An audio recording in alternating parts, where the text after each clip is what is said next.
Well, folks, welcome to one more edition of Politics and Run. I'm Egberto Willis, the host. Thank you so kindly for being part of the show. We're going to have a great show for you today. Brrr, James P. She says, hey, peeps. Hey, folks, listen. Alistair Waters is our kind of woman. Listen to what she says. Greetings, everyone. Listening only as I change out my tire. Wow. You know what? I hate changing tires. That's a tough job, especially in the hot, especially in the hot sun of Texas, the heat of Texas. And she lives right around the corner from me. Alistair Waters, kudos, girlfriend. Kudos, kudos, kudos. And of course, AVQ with us today. Bree says, good for you, Alistair Waters. Anyway, how you guys doing today? Welcome aboard, welcome aboard, welcome aboard. Eric Hayes is in the house. Here's some stuff from CNN reporting real news. What it's about. You know, you put here is something report. Put a little snippet and tell us what it's about, brother. Come on, man. You see what? Anyway, let's get busy. Michael Rudnin says, just catching up. Been away for the better part of the weekend. Yeah, you have. Michael Rudnin also says, Newsweek, full list of 192 House Republicans who voted against FDA baby formula. We need to tag that. Republicans are so far off the parliamentary spectrum that they would rather make people's lives worse just to blame it on Biden for their own political ends than actually govern in any meaningful way for the public good. That's true. Continuing U.S. News, House passes bill to crack down on gasoline price gouging. Does it really have a supermajority popular polling yet? Kim Schreier, Washington Democratic representative who co-hosts the bill, said at the time when people across the country are feeling a pinch at the gas pump, Congress needs to do something that bring costs for families down. She called it infuriating that spikes in gas prices were happening at the same time that gas and oil companies are making record profits and taking advantage of the international crisis. Again, this is just a way to pick your pockets. And for all of those people who are saying or trying to blame Biden or blame government for what's going on in with the gas prices, look at the balance sheets. They are taking your money because they can. As Dr. Richard Wolff, professor, the economist that I interviewed on the a few weeks ago, they are picking your pockets because they can. And if you continue to defend them, any of you who are defending them right now, any of you who are defending oil company pricing right now, claiming supply and demand, you are being hoodwinked. There is not a supply problem of oil in as much as a lot of Russian oil is off the field, because I tell you what, Russian oil is still getting bought by India, China. Iran oil is sitting in the Gulf. Venezuela oil is sitting. Look, if we really wanted to do something about it and not allow these oil companies to kill us, we could. It's a matter of resolve. But when we have those of you who will defend what the oil companies are doing right now and defend a policy of leaving all this stuff floating on the oceans because we don't like Hugo Chavez's replacement, Nicolai Maduro, or because the Iranian look. We need to grow up as a society. Remember, everything that we're doing are allowing our pockets to be picked by the oil companies, by the food companies, etc. There is no shortages. This is a ripoff, a manufactured ripoff, folks. Sorry about that. Jamie Henn tweeted, the House just passed a bill going after big oil price gouging and profiteering. This is a great first step now to passing a big oil windfall profit tax. They're not going to do it unless they know that we're going to penalize them if they don't. Reuters analysis, neutral with Switzerland, leans closer to not NATO membership in response to Russia's invasion of Ukraine. This is a country who stayed out of wars for over 200 years, including both world wars. So now we have Sweden, we have, what is it? Sweden, Finland, and now Switzerland. Wow, that is going to infuriate these guys. You know what? Well, that's for another topic. CDC puts 87% of the New York counties, including whole city, high COVID risk. Daily cases top 11,000. The CDC says 54 of New York's 62 counties are now at high risk for community COVID spread. That number has more than doubled. And ta-ta-ta-ta-ta-ta-ta. Welcome, AVQ, Alistair Waters, Eric Hayes. Eric says, Egberto, please tell me what this guy is doing. You think Orange Man was bad at foreign policy? Decisions look at this, and I would ask you to agree. This guy thinks he is powerful and can just keep doing this kind of thing. What are you talking about? Are you talking about saying that if China invades Taiwan, that what the United States would do? Look, I am not a war person, right? But I mean, if Orange Man had said that, which he has said many a times, by the way, um, you guys would have been loving it. But because Biden said it, now you don't, you somehow think, oh, it's crazy to start a war. I think they're all neoliberals or neocons who love war because it supplies the defense industrial complex, okay? So you're not going to see me defending Bush or defending, all right, defending Bush, defending Biden, defending any of these guys that always push for war. All right. So no, and as far as whether they invade Taiwan or not, look, we went ahead and laid our basket into having all our chips and all these things come from elsewhere. Maybe it's time to start repatriating a whole lot of these things and not only repatriating them, but change the concept of capitalism so that during repatriation, given that prices will be higher, because guess what? Manufacturing in the United States should be paying a living wage.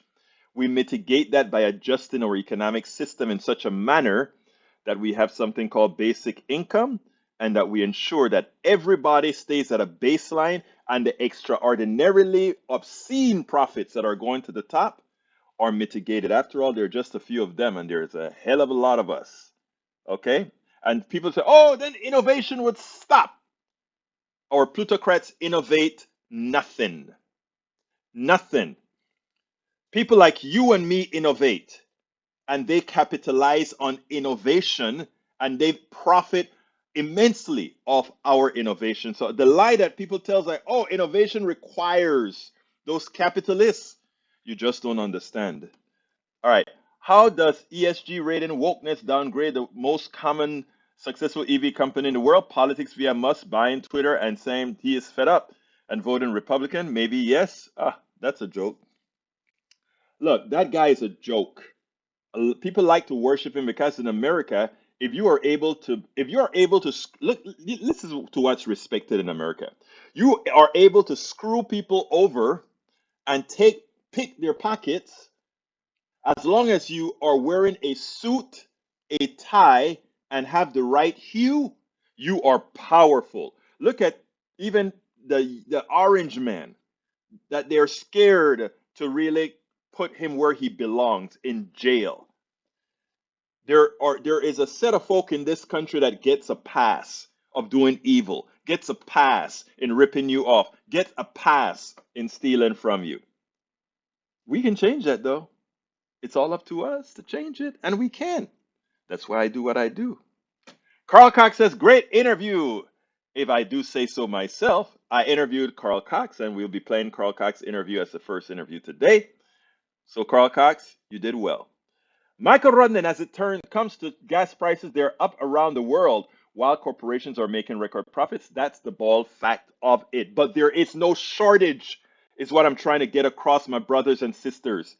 Don't listen to the lies on TV. We are abound in petroleum if we wanted to burn the sucker.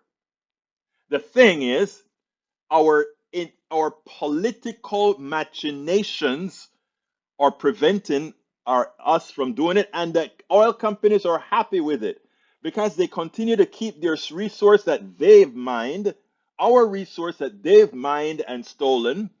They can keep more of it and then release it at high prices, huge margins, and the results are in their balance sheets.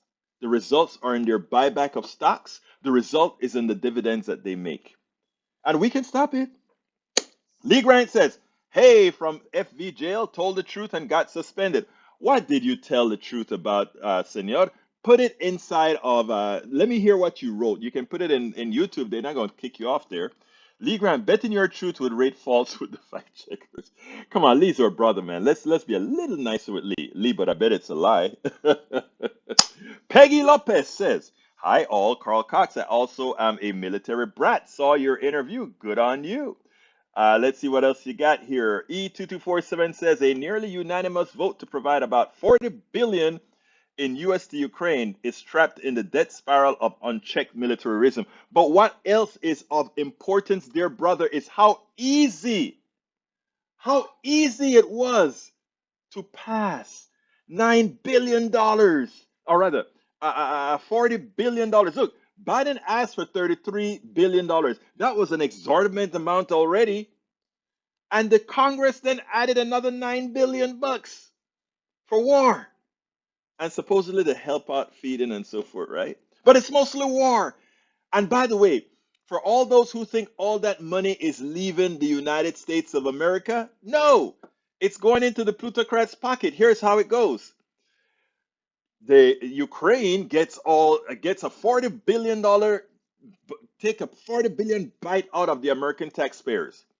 And then that is used by the Ukrainians to buy American military equipment. Who sells American military equipment again? The plutocrats. Then they go ahead and that profit goes directly into the pockets of the plutocrats, the American plutocrats, right? They buy the F-16s, they buy the howitzers, and they buy all these equipments, and that money stays in the United States. Yeah, it employs a few people, but the profits of that go to them. Oh, and they're going to do food too, right? Yeah, yeah, yeah. They're going to buy food. You think they're going to buy the food from the American farmers? American farmers, listen up. This message is for you. If you think the aid that's going to be going to them as food, etc., is coming from your barns, forget it. Roberto Luis, if he's on, can tell you what they did in Iraq. They signed these contracts and they hire cheap labor from India, Vietnam, and all these places. I don't know Vietnam, I know India. And then they buy the food on the cheap from these places and then bring them into the fold. Think? So the plutocrat makes money by spending a little bit of it and pocketing it. Understand it, brothers and sisters. Understand the system. Understand how we are screwed. Let's see what we got here. Great. We'll talk about. I just got a text from my brother, Tim Danahy. We got to talk. Tim, let's talk tonight. Give me a call if you can, or I'll give you a call, sir. I'd love to do that. I could. Yes, we can compromise in areas. I agree. We won't talk, brother. You know what? Maybe you should be the next PDR posse. Although we've done you like 3 or 4 times, but we love you, man. Great supporter, brother Danahy. Great supporter. All right, continuing. US, let's see, no high-speed trains, no universal health care, no viable COVID relief program, no respite from 8.3% rate, no infrastructure programs to repair decaying roads, but we got $40 billion. Actually, let me correct that, sir. We've got $53 billion because before that was $13 billion. We're now at 40 billion, 13 plus 40, 53 billion. That's what we're talking about, folks. That's what we're talking about. No addressing income inequality, you're correct. Eric Hayes says, put the current one where he belongs. Maybe they could be sellies. Well, no, I don't think they're comparable at all. But if you think they're comparable, may I suggest some reading? E2247 says no minimum wage of $15. You're correct. Eric Hayes doesn't know what the inflation going right now is worldwide. Compare US prices to other nations, you'll see the difference. The only country that's not seeing inflation is China due to price controls. I like price controls because inflation is a way for the plutocrats to pick your pocket legally, right? That's one for bifurcated economy. Bifurcated economy. What do you think about Biden bragging on something I can't deliver on via Taiwan? Oh no, we can always deliver war. Don't you ever think we can't. We can always deliver war. Hayes also says Egberto knows all on the diesel costs causing issues on products and formula. Of course, but who is to blame for the price of diesel? There is no shortage. You want to blame somebody? Blame the plutocrats. Come on, man. Stop being hoodwinked by the oil companies. All right. Do you agree with us sending money we don't have to Ukraine? Um, I believe in doing what we need to do to survive. Okay. And money is fungible. And money is a figment of your imagination based on the trust that people have on whether or not you will be successful as an economy. There you go. But it's hard for people to understand that because they think, oh, the dollar is tagged to something.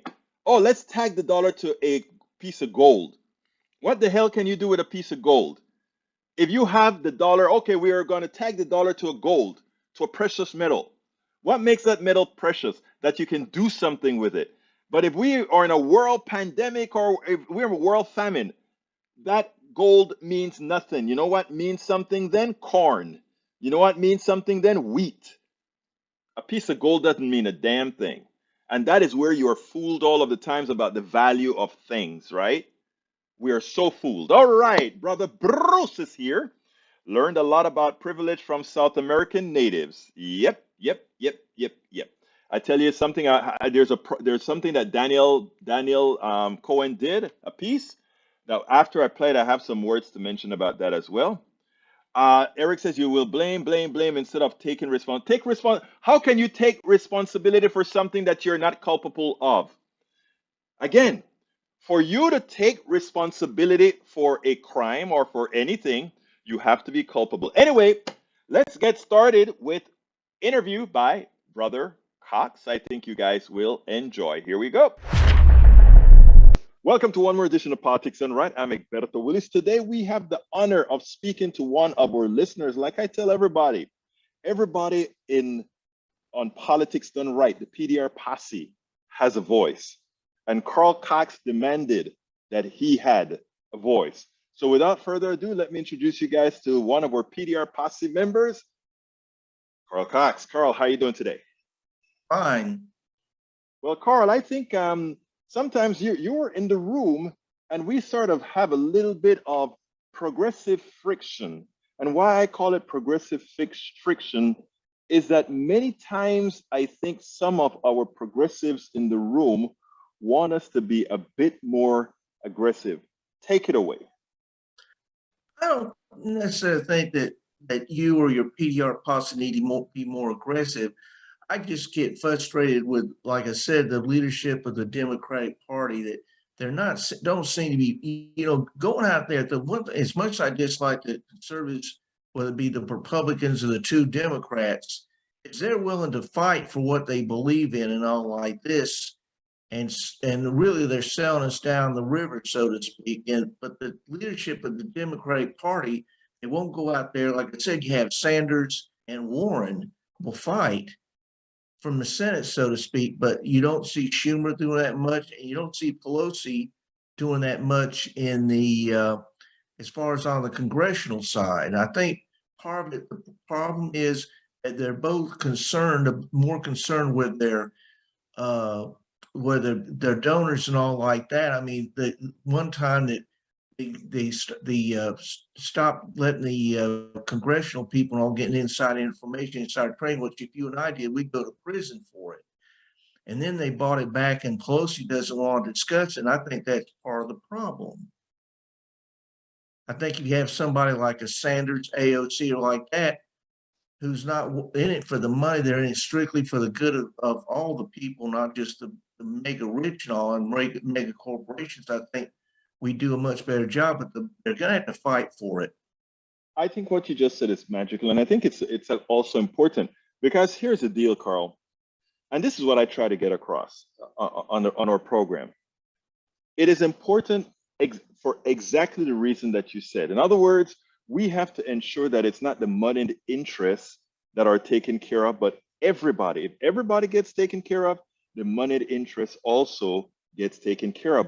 But the issue is we have a group of folk, the folks on the right, I'm talking about the regular average American citizen on the right, that are culturally Republican, that pretty much sold their souls to those people on the right taking them down the river.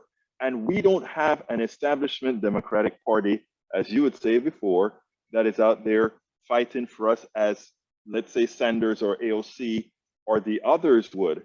So my question to you is as follows, and I want to posit it this way, because I think some of the frustrations that I see in some of the things that you voice online is that you tend to believe we coddle folks on the right too much, give them too much of a break when they are doing a hell of a lot of damage, not only to themselves, but to others. Did I read that correctly? Yes, I agree with you. Now, if I read that correctly, let me ask you this way. I, you're a smart person, you understand everything, but do you believe there are people that could be snowed, people that could fall for misinformation? And then I want to tell you a quick little story. Yes, I do believe. I believe, unfortunately, that there are too many people that are doing that. I mean, the mega people are the worst a lot, but there are so many that not, I wouldn't consider, Trump supporters hardcore or anything like that. But I think there are too many people that if you keep telling them the same lie over and over and over again, they don't think for themselves and realize that they're voting for Trump and his people. They're really just voting for the destruction of them and their families. I agree with you. So and I don't have all the answers. I don't think you have all the answers. I don't think everybody have all the answers. But what I do know is that I believe in people's humanity, right? I Yeah. believe that I can speak to you, and no matter what kind of a friction we have among each other, that there are always ways to get around it, right? Because again, ultimately we're human beings, and and not only that, but we are all on the same team. If we don't allow people to divide us, we're pretty much on the same team. So I used to listen. I do all kind of experiments with myself. Okay, and I once spent a week listening to Rush Limbaugh. So you know how long ago that was. And I tell you one thing, Carl. Believe it or not, some of the things Rush Limbaugh were saying repetitively, some of the analyses that he did, which deep inside I know was wrong, started to rub off on me for that week until I caught myself because it's well engineered. So my question to you then is, if it could happen to me, and by the way, I was able to overcome that really quickly, right? If it could happen to me, I don't know if you have put yourself in the place for it to happen to you or not, but it has happened to me where I have allowed myself to go down the rabbit hole and but pull myself back out after listening to these guys for a while. Don't you think maybe we have to find some way to get to that other side? In as much as we know some of them think they don't want to change, like some of them in our room. Yes, I agree with you. Several years ago, I don't recall the gentleman's name. He was on one of the local stations, and he wasn't as vicious as Limbaugh, but he could get there. And I listened to him for a while, and I started kind of believing. And this was back when Reagan became president. Hmm. And I'll admit I made a mistake in voting for Reagan in 1980, but hey, that's a long time. That's water over Under the the bridge, bridge, of whatever. course. But anyway, but it didn't take me long to realize what he was saying. Forget him. And after listening to Rush Limbaugh one time, I knew there was no way I'd ever listen to him. I couldn't follow him because he divisive, full of really venom. I mean, the way he made fun of I can't think of the gentleman that has the family did McCain, family, McCain, huh? McCain. No, the guy that did that show Family Ties and did Spin Oh, City, you're Michael talking J. about, yeah, Fox. yeah, Michael J. Fox. Michael I J. mean, that Fox. was no matter how much I dislike somebody, I would never do that. That's just cruel and immoral. Right. Absolutely so. Absolutely so. Well, let me tell you, Carl, I am glad that you you said you wanted to say your piece. I want to do more of these, 5, 10 minute segments with our posse and people that are there with the show. So what I want to ask you to do is tell our posse something coming directly from Carl Cox in the flesh. Well, I have to ask you, what is it? Just my opinions on something? You can tell me whatever you want. It's your show, brother. Okay. Well, I'll tell you what, I agree with you on most things, but there are two things I disagree with you on, respectively. Hmm. And that is, I'm not in favor of the legalization of marijuana. Hmm. I'm in favor for medical use. It's great, got great stuff. It can do glaucoma, people that are suffering from cancer. recreational use, even though they've got it set up where you can't get too much at a time, because the stuff they've got today is much more powerful than when I was growing up. And even more so is I disagree with the legalization of hard drugs. I know they can be taxed and all like this, but I'm afraid too many people that are afraid to use it now because it's against the law will eventually decide to go with it. And I've never tried stuff because no matter how bad my life is, and I've never been stupid enough to let somebody make money off of my misery. But there's no way you can keep from sooner or later you're going to get what you call it, hooked on it. And I'm especially afraid of pregnant women doing it, or maybe messing with LSD, which they say if you use it once, you can still have bad, what do you call it, where you freak out. You know what I mean? Yeah. Well, I want to, before you give your final statement, Carl, on the drugs issue, I want to tell you that what we've been doing, in my opinion, hasn't worked. We have to agree to disagree on this one, and I don't have a problem wherever the voters want to go with this. I am for legalization and help. You may be for something else, and what I'm trying for us to understand as a whole, as a society, is we don't have to agree on everything at all. I agree with that.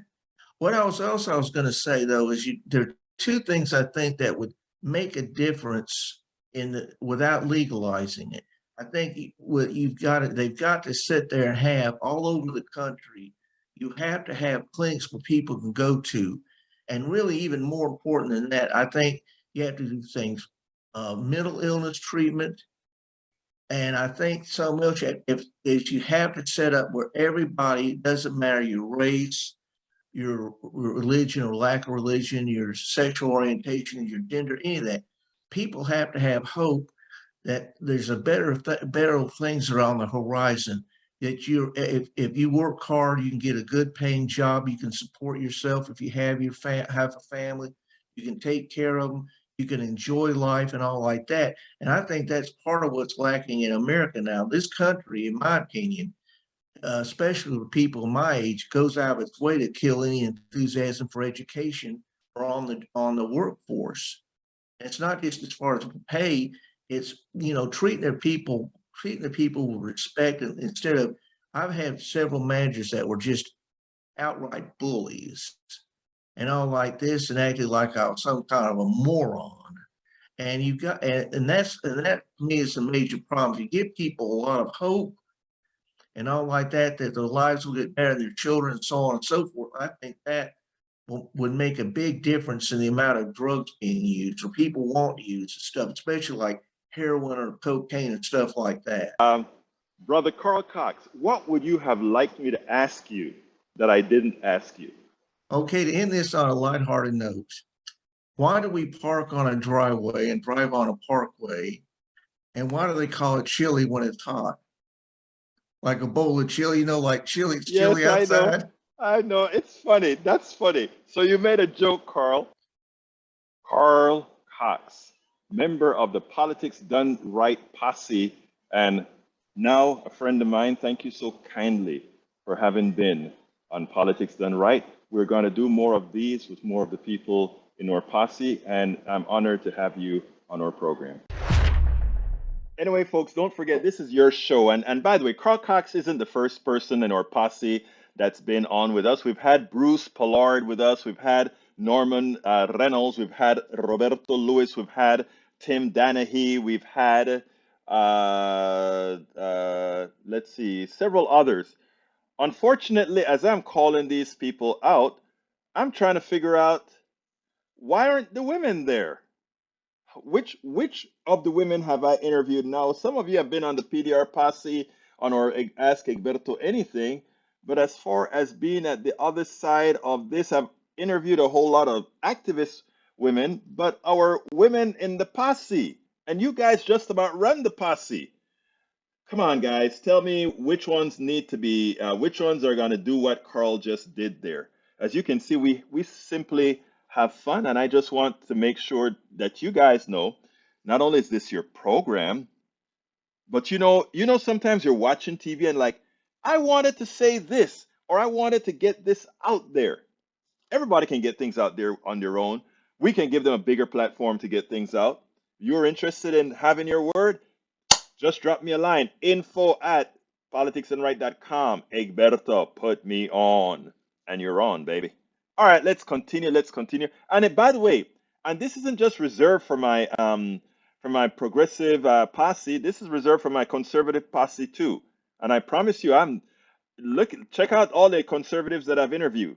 I treat people with respect every single time. Anyway, I don't think I played this one yet. I want to play a Chris Hayes piece. This is important, and then we'll take it on the other side. This is a perfect opportunity that shouldn't go unused. One of the amazing ironies here is that the big thing they did pass, right, the American Rescue Plan, you've got this bizarre situation, right? Every Republican votes against it in the U.S. Senate. Every Democrat votes for it. It gave all this money to the states who are now using the largesse from the federal government to dole out goodies while attacking the Democrats, right? So this is the Orlando Sentinel talking about Ron DeSantis, who's going around to events cutting checks. We're proud we didn't do like Washington and spent money like a drunken sailor when all of a sudden you ended up all these problems, he said at a recent event in Trenton where he doled out federally funded grants. DeSantis never mentions the largesse he is sharing comes from Washington. Instead, he attributes the money to Florida's strong economy. Democrats in this position are the worst of both worlds, which is the policy success they voted for that Republicans are opposed, local Republicans get to claim credit for. Hey, exactly. We can't allow local Republicans to take credit for something that they completely voted against, for something that they claim was bad for us. But they're going around with their peeps and they're saying, hey guys, guess what we did for you? Guess what we've got for you? The hypocrisy of that. But I see Bruce is in there and he says in the house. And anytime I see his picture, I always think about one thing because he likes to say the word. What again? Bruce, say it, Bruce. Solutions. Solutions is at the ballot box right now, but the right people at the ballot box.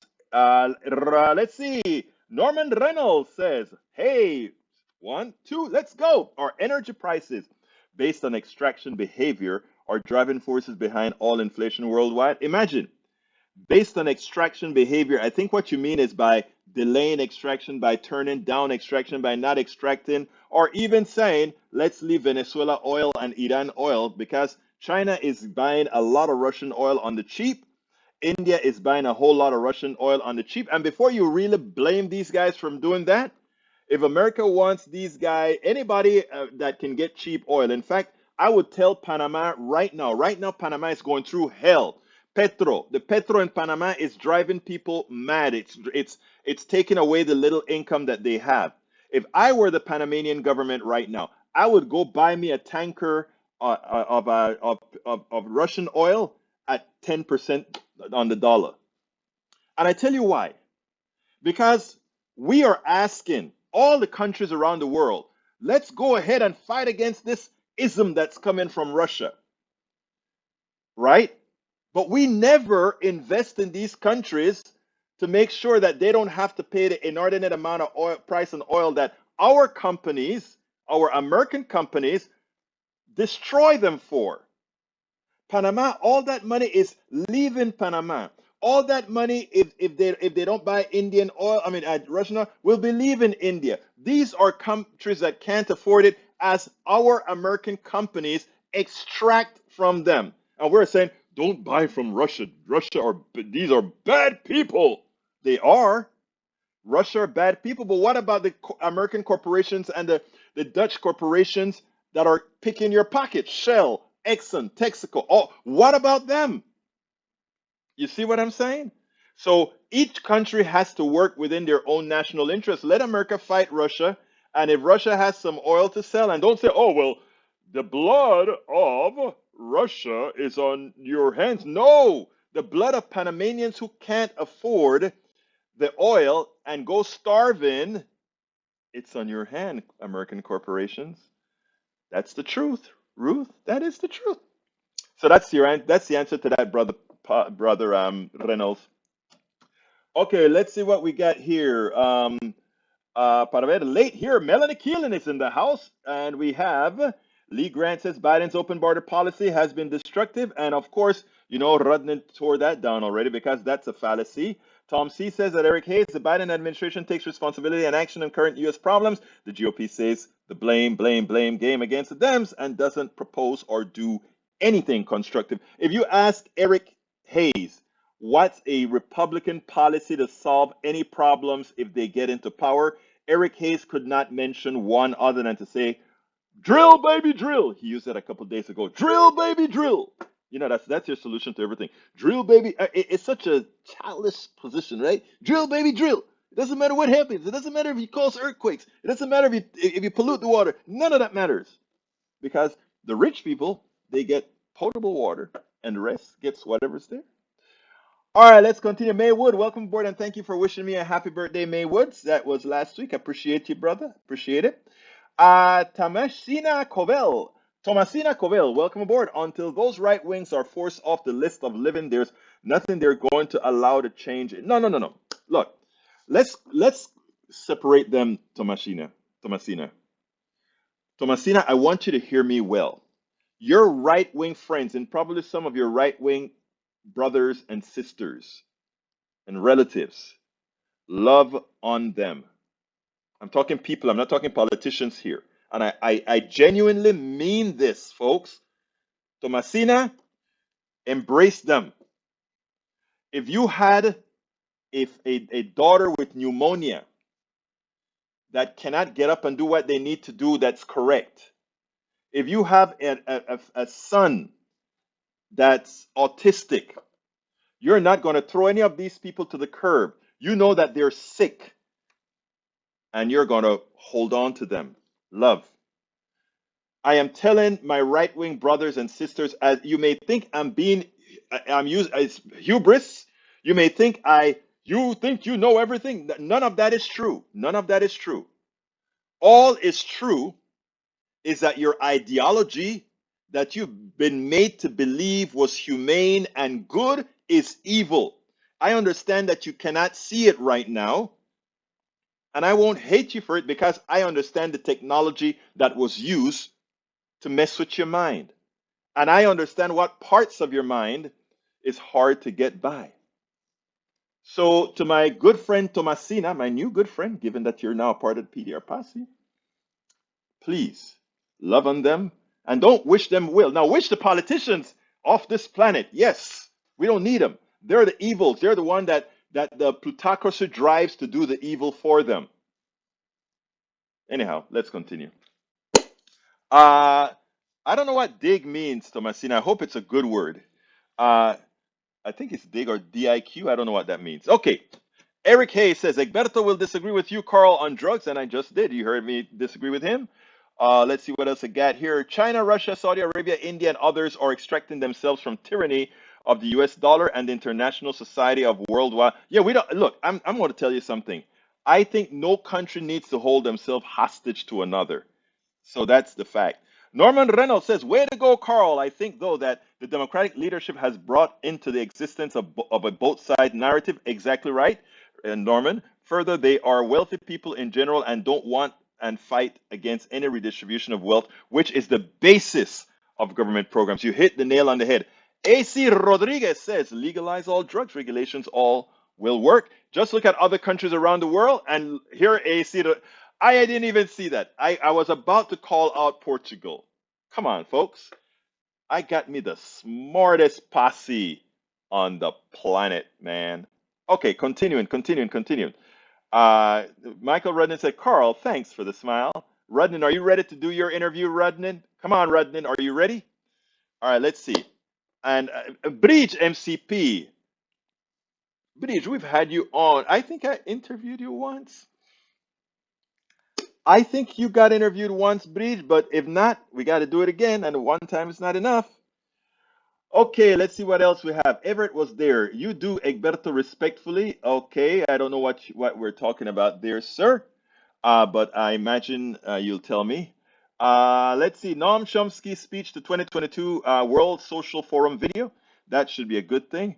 Why should a state that has a surplus get federal funds? That means it wasn't necessary. Eric Hayes. No, Eric, listen to your thinking. You always talk about responsibility. Why should a state who has a surplus get federal funds? because those states who don't have a surplus decided not to tax their wealthy people and then go ahead and tell the rest of the states, you guys are taxing wealthy people, you guys are tax and spend states, we are conservative states, we don't tax very high. So instead, we ask the blue states to send us their money. So Eric, the surplus in the blue states is because they work appropriately. The deficits in the red states is because you guys, we, the red states, decided that we were not going to pay our own way, that we were going to be welfare recipients. That's your answer. Again, no, you didn't expect that. I have to correct myself on my last comment. Despite what conservatives might think, if you've got a systemic problem, a sufficient investment of government spending, manpower and usually fixes it. Yep. John Smith says, only leftists would think that spending more on a system that is broken to begin with will fix it. Uh, Tell me what is broken. I can show you how you can use the money to unbroke a system. Unbreak a system, I think is the word. All right, let's continue reading. I've got to pass down some of you guys. Carl Cox says Russia is not the only dictatorship. There are a lot more, exactly. All right. Alistair says, John Smith, the problem in our country can be fixed with funds actually going to fix them instead of pocketing of, oh man, exactly. AC Rodriguez says, sometimes it can be hard to stay connected to right-wing family members because of the things they say and do, but it is important to keep those personal connections with them. The rugged individualism and self-centeredness they ascribe to is what is making them sick. Giving them love and a sense of community with someone that does not agree with them can cure. I love you, AC Rodriguez. Exactly. That is what I'm trying to put out there, sir. Thank you, AC Rodriguez, or ma'am. I don't know if AC stands for a woman or a man. So you let me know if you're, it doesn't matter. Michael Rudnin says, hey, Berto, you're pointing at one of the biggest fault with conservatives. You're small in groups. Conservatives are perfectly fine when spending on them and theirs, but they couldn't care less about the others. Exactly. All right, let's see what else I got here. Sister MCP. Yes, we want you, Sister MCP. Eric Hayes, it wasn't needed. Spending money that is not needed is just plain wrong. It is. Listen again, Eric. Should we give it to people who refuse to charge what they're who just want it to be on the dole, like Texas and Mississippi and Alabama and Louisiana and Arkansas? Should we just give them welfare? I thought you guys like personal responsibility. Whatever happened to that? Anyhow, another video here. This one I want to show you is it's more local, but it applies generally speaking. It is about one of our local elections, and I would be remiss if I didn't go ahead and play that now. Check this out. Welcome to one more edition of Politics and Random. Egberto Willis, your host. Today we have the honor of speaking to Indivisible President Daniel Cohen. Daniel, how are you doing today? Pretty well, my friend. We're reaching the home stretch of a primary here, so I things are exciting. understand. Yeah, it's amazing, but you know, the Democratic primary is sort of the most vibrant primary out there, and we would expect Democratic values to reign. When I'm here in DC hearing that we are having some issues in a few of our races, and it was brought to my attention the race between Leslie Briones and Ben Chow. Why don't you tell us a little bit about that? Because I think this is something the voters need to know now. Somebody who's going to represent us has to represent our values. I agree. So, you know, it's an interesting race from pillar to post because it originally had 5, I believe, candidates, primary candidates, and now we're down to the last 2, which, as you mentioned, is Leslie Briones and Ben Chow. And Leslie Briones has been backed by various politicians, by extremely wealthy donors, and has gotten a lot of money from county vendors as well. And also has gotten money from lawyers who practiced in her court when she was a judge, and some lawyers in whose favor she actually ruled as well. But in the last week, things have taken a turn because she put out an ad, you know, a hit piece, basically, that not only placed Ben against a brick wall, like a brick prison wall, photoshopped him against it, but also doctored his face, his eyes, his nose, and his mouth. And it's caused quite an uproar. It's made national press at this point. The LGBTQ Victory Fund made a statement denouncing it. And finally, the GLBT Political Caucus made a statement denouncing it and calling for an apology. And the entire time, she's been defiant about it. She has said that first she blamed the graphic designer and said that the designer used a filter, and that when she was notified, then they took it down. But the problem with that is that, one, someone had to approve the ad in the first place, whether it was her or it was her multi-million-dollar consultant. There was a lack of accountability on the campaign, and throwing the graphic designer under the bus, of course, is not exactly in line with democratic values, if you ask me. I think that a campaign worker is just doing what they're told. And if you're the candidate, then the buck stops with you, and that's what real accountability is. And two, it's pretty clear that the reason that when she said that she took it down because she was notified immediately, that which is referencing backlash. And so it's hard to say that somebody is doing something out of the goodness of their heart, or doing something because they said, look, you know what, I made a mistake and it was the right thing to do to pull it down, when it was really a result of backlash. But furthermore, and more of a smoking gun to why that's not a real excuse and why that's flimsy, she put an ad with the same picture back up, within, I think, maybe an hour of pulling it down in the first place. The press releases they've put out have been nothing short of unhinged. Finally today, and this is breaking news, she said the words, "I apologize," but she returned to the same excuse. She started her apology by blaming the graphic designer, and she ended her apology by attacking Ben Chow. So when you issue an apology and you start off by blaming somebody else for your own misdeeds, and you finish by attacking the person that you're apologizing to, it's not really an apology at all. And here we are, one day before the close of the polls and one day before election day, and this has become perhaps the defining issue of the primary fight for one of the most watched seats in the state of Texas, maybe even one of the more watched seats nationally now that the news is broken. You know, what is sad is it seems like we have a few Democrats that are running that seem to think they have learned something from the right, something from the unhinged right wing. Hey, push people's racist buttons and it just may work. Unfortunately, in this particular case, it just happened at pretty close to the election date. So it's imperative that those that haven't voted yet understand the message, because this is somebody representing your community. And if they're representing your community, you have to ask, if they will allow something of this sort to go by, what else will they allow within their governance structure? Your thoughts on that? Well, I 100% agree with you, and especially when somebody says, "Look, I'm taking accountability," doesn't take accountability, right? That they blame somebody on their own campaign. If they can't be held accountable as a candidate, how are we supposed to hold them accountable as a politician who has outsized power? The county commissioner seat is hugely powerful, and especially, I'll throw this last thing in too. It's AAPI Heritage Month, so to have missed this shows somebody who's so out of step with the voters. You know, it's 13% of precinct 4 is an Asian population. The Asian population makes up 13% of precinct 4, 13% of the voters in this precinct. So to have missed this does cast a lot of doubt on her ability to represent people. But you know what else it also does, based on by the way, this video is accompanied with a very well written piece by yours truly, by you, and that we must get out there. I think there's some issues with competence when it comes to Ben Chow. You pointed out that maybe the reason why people sort of fear him, or the powers that be fear him, is because of what he represents. Why don't you tell us a little bit about that? Well, there's Briones was backed by commissioners. Briones was backed by a billionaire. She was the COO of the Arnold Foundation. She's raked in billionaire cash.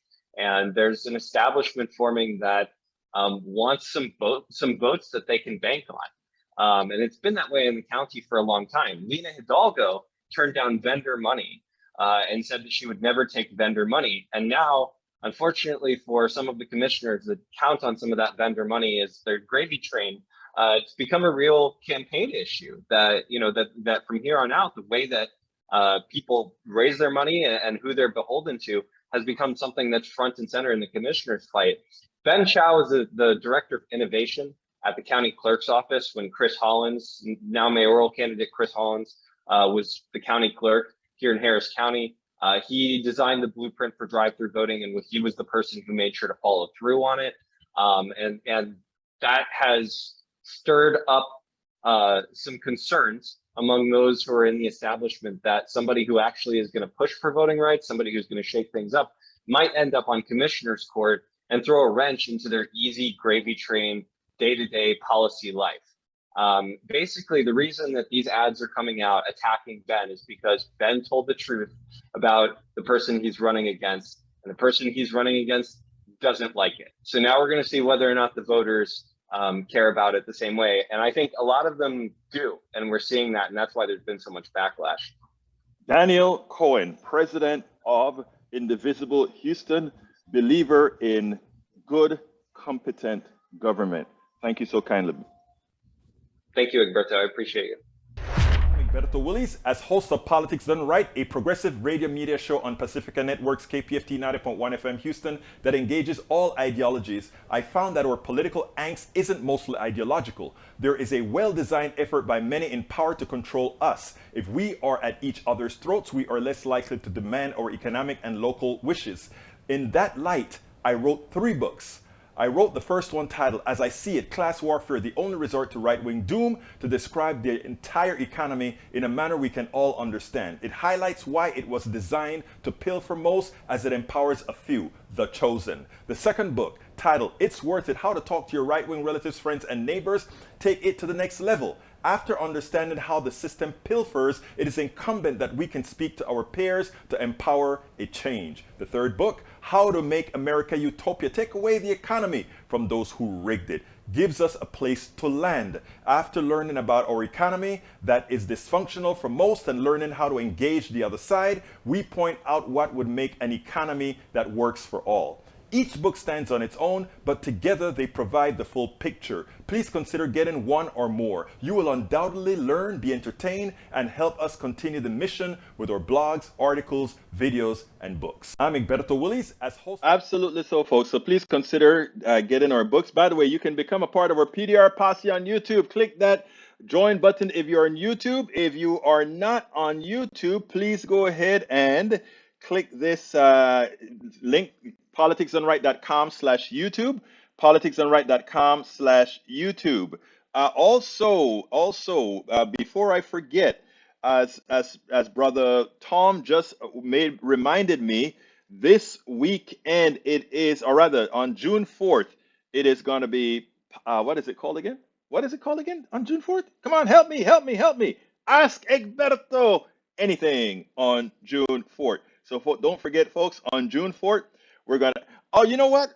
Let me, hold on a second. I'm going to put out a notice that instead of June 4th, it's going to be June 11th and hosted out of Houston, Texas, because that is the week that I begin to prepare to move back to our town. So I'm going to put that out in a memo and make sure all of you are aware of what we're doing, assuming that that's when we're going to move. So I'll let you all know that for sure. So thank you so kindly for reminding me, brother Tom C. Can't live without my posse, man. Can't live without my posse. Anyhow, continuing, folks, please consider supporting us by clicking that join button on YouTube. If you don't click that join button on YouTube, consider supporting us via PayPal. That is how we actually get things done. Look at the body work of Politics Done Right and Egberto Willies to see the amount of work that we make sure to go in. Are any of the books on audiobooks? All of the books are on audiobooks, sir. There's a support line for PayPal. If you want to get the audiobooks, you can start at politicsdoneright.com/books. You'll see the audiobooks in there. And here's the link, sir. politicsdoneright.com/books. They're all in the audiobooks. And let me tell you the great thing about this before I forget. Our audiobooks were done, one of our audiobooks was done by one of you in the posse. Who again? Norman Reynolds did one of our audiobooks. I did the other. Did I do both of the others? Yeah, I did the other audiobooks. And by the way, I need to let you know that one of our editors is also in the house, Bruce Pollard. So as you can see, we have support in all kinds of ways, financially, helping in other ways. I try not to ask folks to do anything because I can't really pay folks to do stuff. That's why I spend 16 hours a day working. It would be nice if we had a bigger support base. We have a large base. We have, if I were to count the amount of the thousands, and I'm not making that up, the thousands of people, actually hundreds of thousands of people that consume what we're doing, and that doesn't even cover the folks that you get through the links, etc., etc. But this sort of a stuff is not, you don't. It's very hard to do. So again, please consider supporting us at politicsandright.com/PayPal. I just put that in there. Join by joining at either hit the join button on YouTube or go to politicsandright.com/YouTube. Alternatively, you can support us as well on our Patreon, politicsandright.com/Patreon. And by the way, sometime when I get back to Houston, we're going to have a fund drive, a GoFundMe, because guess where we're heading to? We're heading to Pittsburgh. Politics and Right is on Radio Row in Pittsburgh. And what we are going to do is I'll have some sort of perks for the people that support us, maybe direct links with people, etc., etc., etc., when we go out there. So folks, please support us, politicsandright.com/PayPal. And yes, Eric Hayes, I am coming. We are going to have, for those people in Houston, meaning Eric Hayes, Norman Reynolds, Alistair Waters, Bruce Pollard. Who else in the house is from Texas? Let's see. In my vicinity, I mean, close to me. I think brother Lee Grant as well, right? Lee, you're in Houston, aren't you, Lee? And we're going to all meet and sit down and break bread, drink some coffee at Starbucks. I pay with my meagerness. I pay. Anyhow, folks, let's see what else we got here. Anyhow, so support us, please, as best you can. This is how we are going to make the change. This is how we're going to get the change. I need to give a big thank you to brother Bruce Pollard. I just got sent my list of KPFT donors, and notice that you're on, sir. I cannot tell you how much appreciated you are for making sure that we can stay on air at KPFT as well. KPFT just got the new house. We're building it out. I don't know how far they are. I'll be out there to check things out. So KPFT is being built out in the new building. They're getting all the transmitters and all of that installed. I mean, not the local transmitters and stuff installed right now. So again, support. That is how we're going to change the country. My name is Egberto Willies. This is Politics Done Right. And you guys know how I end this, baby. I am what? Out. We spend a lot of time deconstructing the news, trying to parse it into a form that everybody can understand. We try to find those little nitpicks where it flies above the fray, etc. If you really like these videos that we do, I want to ask a big favor. Please go ahead, number one, subscribe to our channel, and number two, please join if you can. Thank you so kindly for watching. Keep watching. Please remember to share. We must populate the entire internet with our progressive message, a message that we know is what most Americans say that they want. So help us, please join.